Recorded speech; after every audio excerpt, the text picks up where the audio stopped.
إنا أنزلنا إليك الكتاب بالحق لتحكم بين الناس بما أراك الله ولا تكن للخائنين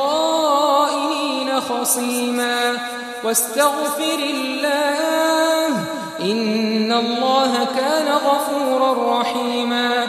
ولا تجادل عن الذين يختانون أنفسهم إن الله لا يحب من كان خوانا أثيما يستخفون من الناس ولا يستخفون من الله وهو معهم إذ يبيتون ما لا يرضى من القول وكان الله بما يعملون محيطا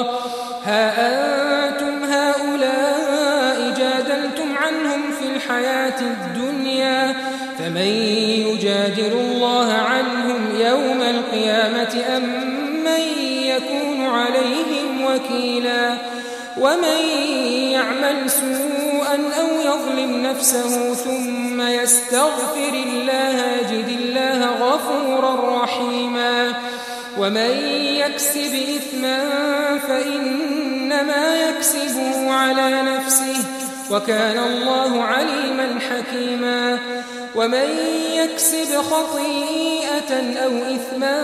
ثم يرم به بريئا